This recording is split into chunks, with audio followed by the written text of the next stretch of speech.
The story of Five Nights at Freddy's is one of tragedy, pain, and sorrow. From murder to betrayal to endless suffering. And although the game never fully portrayed the gruesomeness of its incidents, it's nothing short of chilling. There are games, however, that don't mind showing you. Games that extend the darkness of its lore or express it in a different way. Ones with creepy visuals and even creepier stories. Throughout the fanverse, there are many who appreciate how dark the story is. And today, you'll see the community's darkest iterations.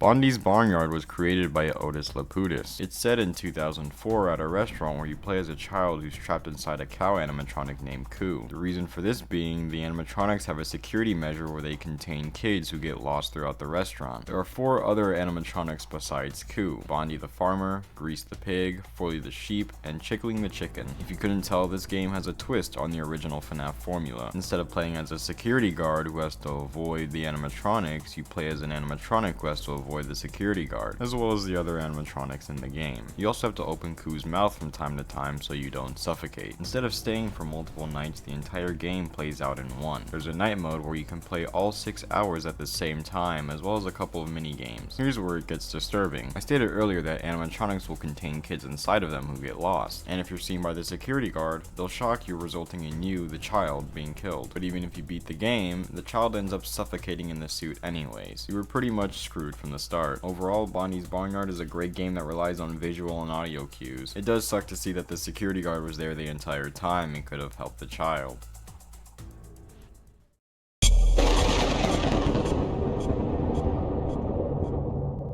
Modibus is one of the most popular Fnaf games, but all for the wrong reasons. It was created by Owntrick, Stephen Mator, the Arthur brothers, and most importantly, Blackout. It takes place in the aftermath of the burning of Fazbear Frights. So for those who don't know, right after Fnaf 3. You play as a night guard named John who's in purgatory, although the reason isn't explained. This game features a new iteration of Freddy and the band, known as the Havoc animatronics, who have a more put-together design. There's also the Soul Cage, the Golden Call, the BOA, Molten Evil, and Am I Real? There's also Garvey, who's kind of the main reason for all of this. Garvey is essentially Afton, where he's gone around murdering kids. The game isn't necessarily disturbing, considering it and its story aren't that great, but rather one of the creators. Blackout is the main creator of this game, and within it lie tapes that possess recordings of Garvey in which he explains that he raped a 15-year-old and enjoyed her screams. Some of you may not care since this wasn't a horror game, but it gets even worse. At one point, Blackout was exposed for explicitly talking to a minor, as well as him listing a bunch of his kinks, one of them being grape. I'm sure you can all connect the dots from there. It led him to flee the community, and he hasn't come back since. In 2023, the game got remastered, removing all the bugs and unnecessary stuff.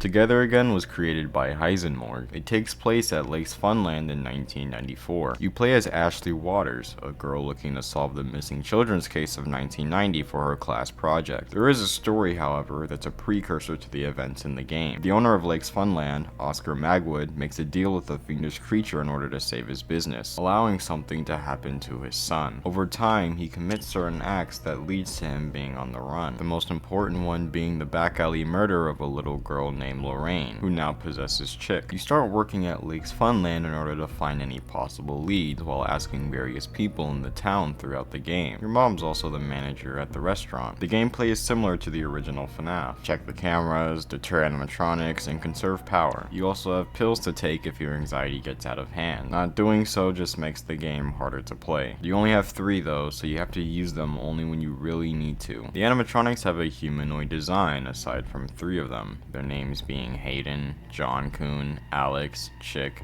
Alice, my favorite, and Lake. As you play through the nights, you get more and more signs of what happened, as well as accessing various mini games where you end up meeting the spirits. And after completing night 6, Lorraine explains that the killer of the 3 children was her mother, and that they all want to forgive her and move on. This makes sense since in the earlier nights, she tries to get you to lay off the case, and actually ends up burning the place to the ground. I don't know about you, but trying to solve a murder case that your own mother committed is pretty crazy. Together Again is a genuinely great game, and I highly highly recommend it. There's also a small Christmas version that's just like Fnaf 4. I actually played the game myself a while back. The game explores dark themes in a pretty good way.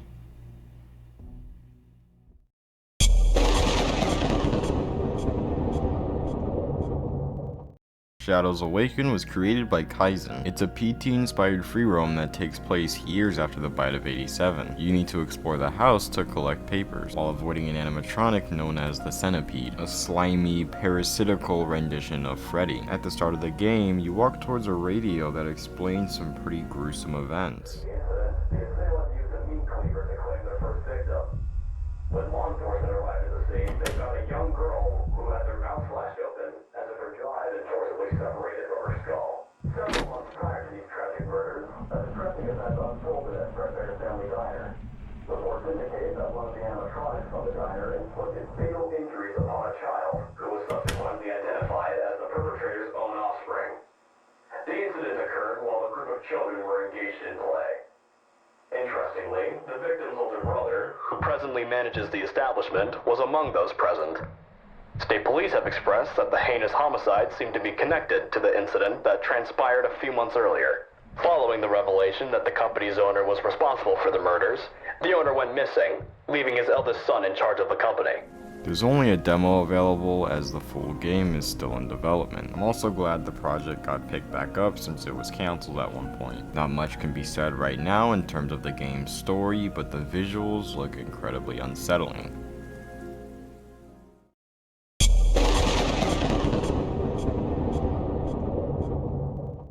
Baby's Nightmare Circus was created by Mixless. You might remember that name because they also created Tycoon Sons Lumber Co., a highly praised Fnaf fan game with one of the hardest game modes. You wake up unsure of where you are and a voice tells you that you are lost in your mind, and that in order to escape you have to survive the night. This game puts a Fnaf 4 twist to Sister Location, with the animatronics having nightmare designs, and instead of being inside, you're outside at night with a bunch of tents that hold the animatronics, while keeping in mind how long you can neglect the other tents. There are different modes to play, as well as one that swaps out a couple animatronics, those being Nightmare Funtime Freddy and Nightmare Ennard. There's also souvenirs to collect, such as a toothbrush. Yay! The last night requires you to search for Baby Geist, an endo version of Baby, and Shocker. The story isn't crazy deep, but the animatronics look pretty creepy. I'm curious to know what caused the player to end up in a situation like this.